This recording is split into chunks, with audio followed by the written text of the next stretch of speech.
En el mundo de las celebridades, el silencio nunca es casual. Cuando un artista desaparece repentinamente de los focos, cuando sus redes sociales se vuelven inusualmente sobrias, o cuando las entrevistas se cancelan sin explicación, los periodistas saben que algo se está gestando bajo la superficie. No siempre se trata de un nuevo proyecto. A veces, el silencio es la antesala del derrumbe. Durante semanas, el nombre de Carlos Rivera, uno de los rostros más reconocibles de la música latinoamericana, dejó de circular con la intensidad habitual en los medios. No había lanzamientos, no había apariciones públicas relevantes, no había declaraciones. Para el público general, aquello pasó casi desapercibido. Para quienes seguimos de cerca la vida pública de las figuras del espectáculo, fue una señal inequívoca. Algo había cambiado. Carlos siempre había construido una imagen cuidadosamente equilibrada entre talento, disciplina y vida personal protegida. No era un artista que alimentara el escándalo, ni que jugara con su intimidad frente a las cámaras. Al contrario, durante años fue presentado como el ejemplo del equilibrio perfecto entre éxito profesional y estabilidad emocional. Justamente por eso, el quiebre resultó tan impactante. Los primeros rumores no surgieron de grandes titulares, sino de pequeños detalles. Un viaje cancelado a última hora, una ausencia llamativa en un evento donde su presencia estaba confirmada, una frase ambigua pronunciada por alguien de su entorno y repetida, fuera de contexto, en un programa de espectáculos. En el ecosistema mediático actual, eso es suficiente para que la maquinaria empiece a girar. Sin embargo, la historia real, la que nunca se ve en los flashes ni en los comunicados oficiales, comenzó una noche cualquiera, lejos de los escenarios y del público. Una noche que, según reconstrucciones posteriores, marcó un antes y un después irreversible en la vida del cantante. De acuerdo con fuentes cercanas, siempre en esta narración ficticia, Carlos llevaba semanas percibiendo una distancia que no lograba explicar. Conversaciones más breves, miradas esquivas, un teléfono que ya no se dejaba sobre la mesa. En cualquier matrimonio, esos gestos podrían interpretarse como cansancio o estrés. En una relación sometida a la presión constante de la fama, suelen ser las primeras grietas de algo más profundo. El periodismo de celebridades suele cometer un error frecuente: creer que las rupturas nacen de un solo instante. La realidad, y esto lo saben bien quienes investigamos estos procesos durante años, es que las traiciones rara vez explotan de golpe. Se construyen lentamente, a base de silencios, omisiones y decisiones pequeñas que, acumuladas, terminan por destruir lo que parecía sólido. Carlos no buscó pruebas, no revisó mensajes ni interrogó directamente. En ese punto, todavía se aferraba a la idea de que todo tenía una explicación racional. Quizá el cansancio. Quizá la rutina. Quizá el peso de una vida compartida bajo la lupa permanente del público. La confirmación no vino de un escándalo público ni de una fotografía filtrada. Llegó a través de una conversación inesperada, de una frase pronunciada con torpeza por alguien que no sabía o no quiso medir el impacto de sus palabras. Un comentario aparentemente inocente que encajó demasiadas piezas al mismo tiempo. Para un artista acostumbrado a controlar cada aspecto de su carrera, la sensación fue devastadora. Perder el control absoluto de su propia vida personal. Descubrir que, mientras él cantaba sobre el amor y la lealtad frente a miles de personas, su realidad privada se desmoronaba en silencio. Desde una perspectiva periodística, este es el punto exacto donde la historia deja de ser romántica y se convierte en humana. Porque más allá del personaje público, lo que emerge es un hombre enfrentado a la traición más difícil de procesar, aquella que no solo rompe la confianza, sino también la narrativa que uno ha construido sobre su propia vida. Los especialistas en psicología de la fama coinciden en algo. Cuando una figura pública sufre una traición íntima, el daño se multiplica. No solo se pierde la pareja, se pierde la identidad que se ha vendido y defendido durante años. se pierde la coherencia entre lo que se muestra y lo que realmente se vive. En el caso de Carlos, el golpe fue doble. Por un lado, el dolor emocional. Por otro, la certeza de que, tarde o temprano, la historia saldría a la luz. Porque en el mundo del espectáculo, ningún secreto permanece oculto para siempre. Esa noche, según relatan quienes estuvieron cerca, no hubo gritos ni escenas dramáticas. Hubo algo mucho más inquietante, un silencio prolongado. Un silencio cargado de preguntas sin respuesta y decisiones que aún no podían verbalizarse. El tipo de silencio que precede a las rupturas definitivas. A partir de ese momento, Carlos empezó a hacer lo que tantos otros antes que él, desaparecer estratégicamente. No para huir del público, sino para intentar recomponerse lejos de él. Suspendió compromisos, redujo apariciones, se refugió en el trabajo, pero incluso la música, su lenguaje natural, parecía insuficiente para procesar lo que acababa de descubrir. Para los medios, aquel silencio fue interpretado como misterio. Para él, fue supervivencia. En el periodismo del espectáculo existe una regla no escrita que se cumple con una precisión inquietante. Cuando una celebridad guarda silencio demasiado tiempo, alguien hablará por ella. Y casi nunca lo hará con delicadeza. Tras semanas de ausencia y cancelaciones inexplicables, el nombre de Carlos Rivera comenzó a reaparecer en los espacios menos controlados del ecosistema mediático. No en entrevistas oficiales ni comunicados, sino en tertulias televisivas, columnas de opinión disfrazadas de exclusivas y conversaciones de pasillo amplificadas por las redes sociales. El rumor ya no preguntaba si algo estaba ocurriendo. Daba por hecho que algo grave había sucedido. La maquinaria del espectáculo no necesita pruebas concluyentes para activarse. Basta con una narrativa plausible y un protagonista lo suficientemente conocido. En este caso, la historia era tan clásica como irresistible. Amor, traición y caída. 3 ingredientes que, combinados, garantizan audiencia. Desde un punto de vista periodístico, el proceso es fascinante y perturbador al mismo tiempo. Primero surge la insinuación, luego, la repetición. Finalmente, la transformación del se dice en según fuentes cercanas. El lenguaje se vuelve cada vez más afirmativo, aunque la base factual siga siendo frágil. Así se construye una verdad mediática paralela que termina imponiéndose sobre la realidad. Carlos observaba todo desde una distancia forzada, no porque no quisiera responder, sino porque sabía que cualquier palabra mal colocada podía agravar la situación. En el mundo de la fama, desmentir demasiado pronto puede parecer sospechoso. Hacerlo demasiado tarde, una admisión tácita. El equilibrio es casi imposible. Mientras tanto, su entorno más cercano empezaba a fracturarse. Amigos que ya no sabían qué decir. Colaboradores que evitaban el tema. Representantes preocupados no solo por la persona, sino por la marca que durante años habían construido con precisión quirúrgica. Porque cuando una crisis personal estalla, arrastra consigo contratos, patrocinios y narrativas cuidadosamente diseñadas. Aquí aparece un elemento clave que rara vez se explica al público. La gestión del escándalo no empieza cuando se publica la noticia, sino mucho antes. Reuniones privadas, llamadas urgentes, estrategias para contener daños. No se trata de ocultar la verdad, sino de decidir cuándo y cómo permitir que salga a la luz. La primera versión que circuló hablaba de una crisis matrimonial. Un término lo suficientemente vago como para no comprometer a nadie, y lo bastante sugerente como para despertar sospechas. Días después, la palabra infidelidad empezó a colarse en titulares secundarios, siempre acompañada de condicionales y preguntas retóricas. ¿Había una tercera persona? ¿Desde cuándo? ¿Quién era el otro hombre? En este punto, la historia dejó de pertenecer a Carlos.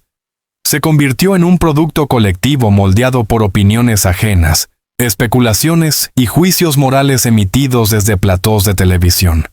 Cada gesto pasado era reinterpretado. Cada canción romántica adquiría un nuevo significado. El público, sin saberlo, comenzaba a reescribir su biografía emocional.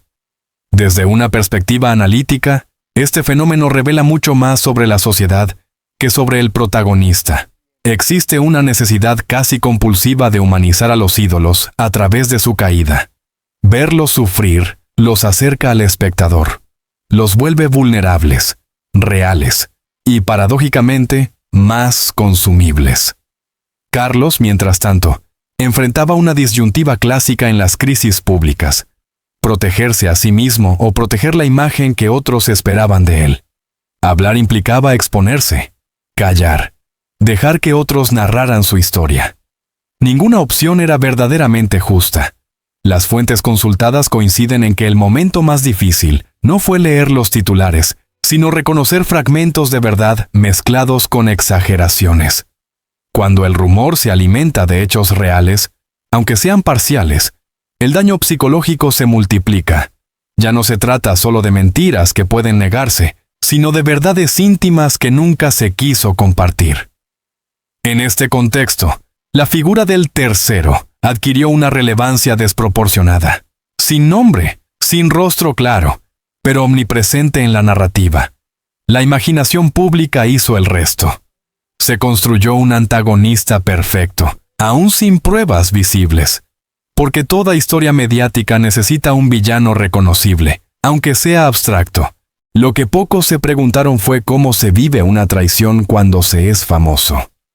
No desde el privilegio, como muchos suponen, sino desde la imposibilidad de procesarla en privado. Cada emoción debe ser contenida, cada reacción medida. No hay espacio para el error humano cuando millones observan. Los psicólogos especializados en figuras públicas describen este momento como la fase de despersonalización. El individuo deja de sentirse dueño de su propio dolor. La tristeza ya no es íntima, es observada, evaluada y debatida. El duelo se vuelve espectáculo. Carlos empezó a comprender que el silencio, lejos de protegerlo, estaba alimentando interpretaciones cada vez más agresivas. Sin embargo, romperlo implicaba aceptar una verdad que aún no estaba listo para verbalizar. La herida seguía abierta, el proceso inconcluso. Y lo más importante, cuando ya no hay marcha atrás. Porque a partir de aquí, la pregunta ya no será qué ocurrió, sino qué consecuencias tendrá.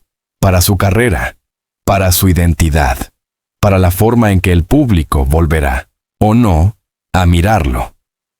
Hay un momento en toda crisis personal que no aparece en los titulares. No es fotogénico, no genera clics y rara vez se verbaliza en entrevistas. Es el instante en que la persona deja de preguntarse qué pasó y comienza a preguntarse quién es ahora.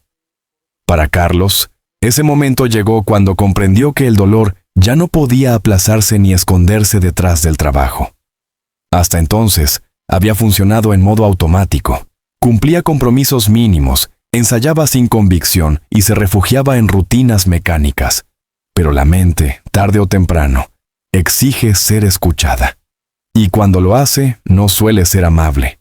Según reconstrucciones cercanas al entorno, siempre dentro de este relato ficticio, Carlos empezó a experimentar síntomas clásicos de una crisis emocional profunda.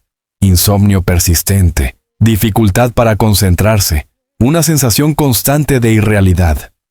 No era solo tristeza, era una fractura interna más compleja. La traición no había destruido únicamente una relación, sino la idea de estabilidad que sostenía su vida adulta. Desde el punto de vista psicológico, este tipo de crisis se ve agravada cuando la identidad profesional está íntimamente ligada a valores como el amor, la fidelidad y la conexión emocional. Durante años, Carlos había cantado sobre vínculos profundos, promesas duraderas y lealtad. Ahora, esas palabras se volvían incómodas, casi ajenas. Aquí surge una pregunta fundamental que rara vez se formula en el periodismo de celebridades. ¿Qué ocurre cuando el discurso artístico entra en conflicto con la experiencia personal? La respuesta, según especialistas, suele ser devastadora. el artista siente que ha perdido autoridad emocional sobre su propia obra.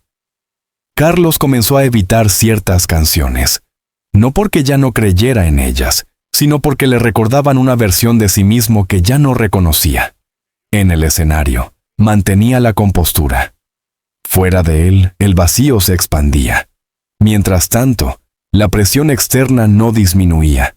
Al contrario, cada aparición pública era analizada en busca de señales. Una mirada apagada, una sonrisa forzada, un cambio físico. El cuerpo se convirtió en texto, el rostro en titular potencial, el sufrimiento en material interpretativo. Este es uno de los aspectos más crueles de la fama: la imposibilidad de enfermar emocionalmente sin ser observado. Un ciudadano anónimo puede desaparecer, tomarse un tiempo, romperse en privado. Una figura pública debe hacerlo bajo vigilancia constante, incluso cuando no dice una sola palabra. Carlos empezó a asistir a sesiones de acompañamiento psicológico. No por debilidad, sino por supervivencia. Lejos del mito del artista que transforma automáticamente el dolor en arte, la realidad suele ser más lenta y menos romántica. Antes de crear, hay que sostenerse. En esas conversaciones emergió una verdad incómoda. La traición había reactivado inseguridades antiguas, heridas no resueltas, miedos que nada tenían que ver con el presente inmediato. Porque ninguna ruptura ocurre en el vacío. Siempre dialoga con la historia personal de quien la vive. Desde una perspectiva periodística, este punto marca un giro crucial. El conflicto deja de ser exclusivamente narrativo, es decir, quién traicionó a quién, y se convierte en existencial. El foco ya no está en el escándalo, sino en las consecuencias internas de ese escándalo. A nivel profesional, las dudas comenzaron a filtrarse. Era el momento adecuado para seguir. ¿Tenía sentido exponerse emocionalmente frente a un público que ahora parecía exigir explicaciones? ¿Dónde terminaba el artista y empezaba el hombre? La industria, implacable como siempre, no ofrece pausas emocionales. Los contratos no entienden de duelos. Las giras no se detienen por crisis internas. Carlos tuvo que decidir si continuar como si nada hubiera pasado o aceptar que su rendimiento ya no podía ser el mismo. Optó por una solución intermedia: reducir, no desaparecer, cumplir, pero sin sobreexponerse. Una estrategia comprensible desde lo humano, pero arriesgada desde lo mediático. La ausencia parcial suele interpretarse como confirmación tácita de los rumores. En paralelo, comenzó un proceso silencioso de redefinición personal. Pequeños cambios, nuevas rutinas, distanciamiento de ciertos círculos sociales. La traición no solo había alterado su relación de pareja, había reordenado su mapa emocional completo. Uno de los momentos más significativos ocurrió lejos de cámaras y micrófonos. En una conversación privada, Carlos reconoció algo que hasta entonces evitaba formular. El miedo no era quedarse solo, sino volver a confiar. Porque cuando la confianza se rompe de esa manera, el daño no se limita a una persona concreta, se proyecta hacia el futuro. Llegados a este punto, toda crisis mediática plantea una pregunta inevitable: ¿cuándo hablar? No si hablar, sino cuándo. En el mundo del espectáculo, el silencio prolongado deja de ser una elección personal para convertirse en una declaración involuntaria. Y Carlos lo sabía. Después del derrumbe interior, después de la introspección forzada y del repliegue emocional, llegó el momento más delicado de todos: enfrentar la expectativa pública. Porque, aunque nadie tiene derecho a exigir explicaciones sobre una vida privada, la lógica mediática opera con reglas propias. El público no espera verdades completas, espera coherencia narrativa. Durante semanas, los medios habían construido su versión de los hechos. Una versión incompleta, fragmentada, a veces injusta, pero ya instalada en el imaginario colectivo.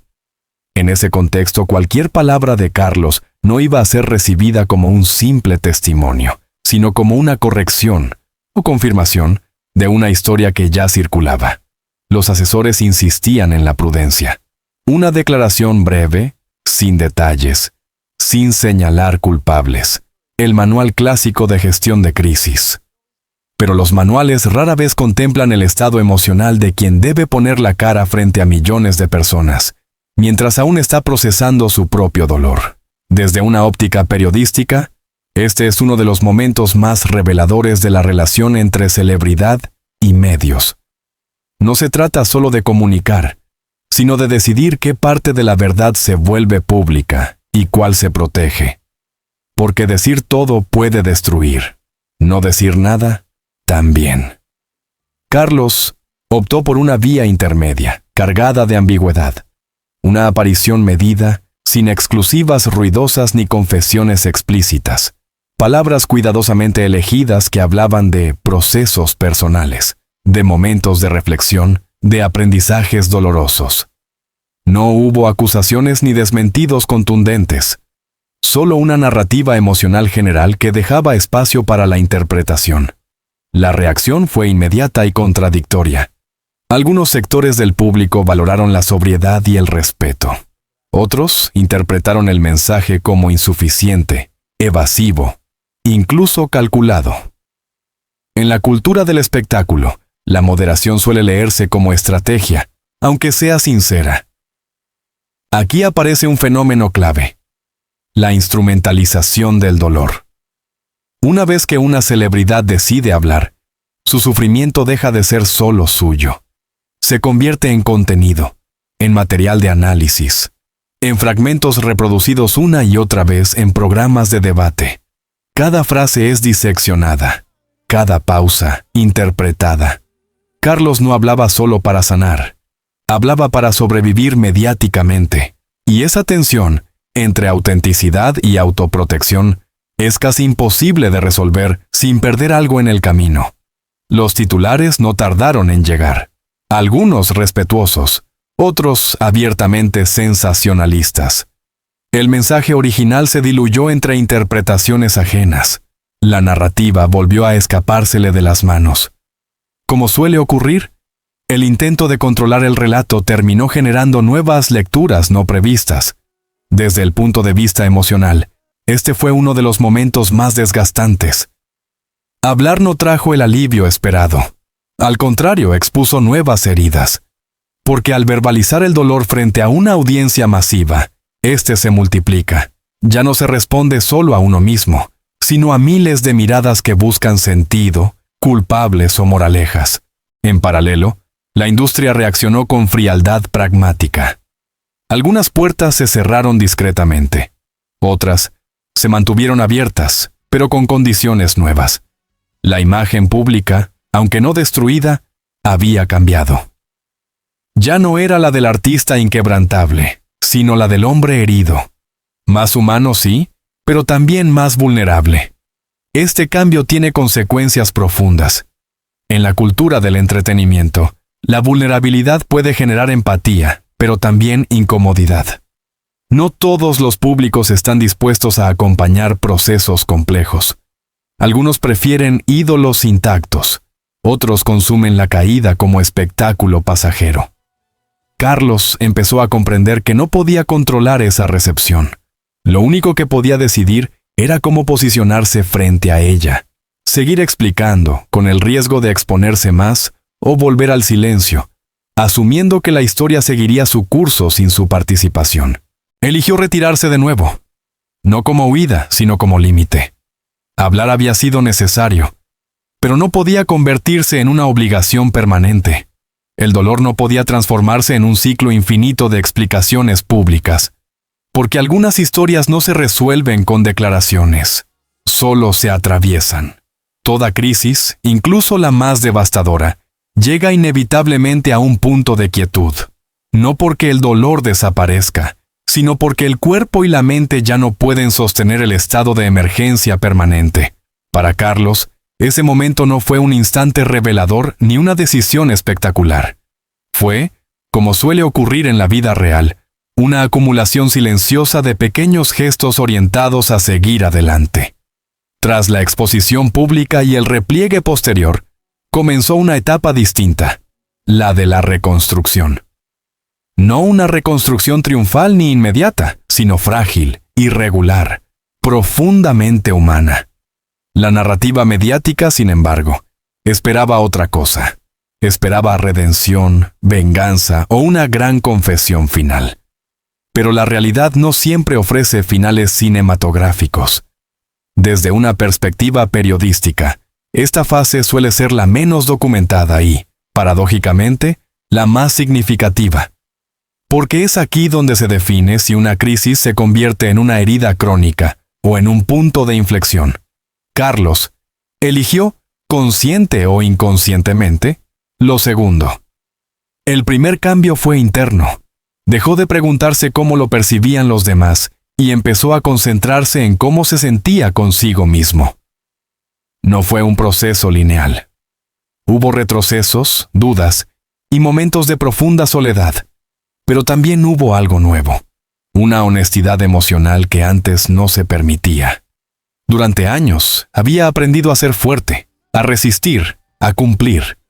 La crisis lo obligó a aprender algo mucho más complejo, a aceptar la vulnerabilidad sin convertirla en espectáculo, a entender que sanar no implica olvidar, sino integrar lo ocurrido sin que defina por completo el futuro. En el plano profesional, la música volvió a ocupar un lugar central, aunque distinto, ya no como refugio automático, sino como herramienta de exploración.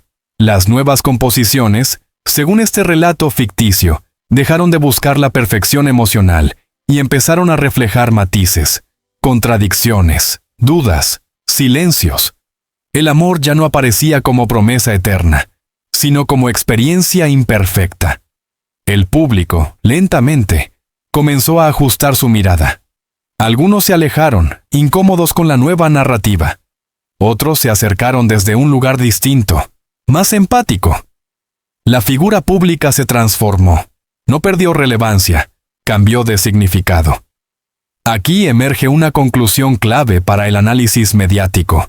Las celebridades no caen cuando muestran dolor, sino cuando intentan negarlo. En el caso de Carlos, la crisis no destruyó su imagen, pero sí la despojó de artificios. Lo que quedó fue una figura menos idealizada, pero más creíble. La traición, que en su momento pareció un final absoluto, terminó revelándose como un catalizador. No porque fuera necesaria ni positiva, sino porque obligó a una revisión profunda de prioridades, vínculos y expectativas. Carlos entendió que la estabilidad no proviene de las certezas externas, sino de la capacidad de adaptarse a la pérdida. Desde el punto de vista social, la historia dejó una huella más amplia. Volvió a poner sobre la mesa el debate sobre los límites entre vida pública y privada, sobre el derecho al silencio, sobre la violencia simbólica que a veces se ejerce en nombre del entretenimiento. No todos los espectadores sacaron las mismas conclusiones, pero la conversación quedó abierta. Hoy, el nombre de Carlos ya no aparece asociado exclusivamente a aquel episodio. La crisis se integró a su biografía pública sin definirla por completo. Como ocurre con la mayoría de las experiencias humanas, el tiempo no borró lo sucedido, pero lo reubicó. La traición fue el punto de quiebre, sí, pero también fue el inicio de una etapa más consciente, menos ingenua y quizás más auténtica. No porque el dolor ennoblezca, sino porque obliga a mirar de frente lo que antes se daba por sentado. Así termina esta historia. No con aplausos ni con escándalo, sino con algo mucho más raro en el mundo del espectáculo. Una forma de continuidad. Imperfecta, silenciosa, pero genuina. Porque al final, sobrevivir a una traición pública no consiste en demostrar fortaleza, sino en aprender a vivir sin fingir que nada ocurrió.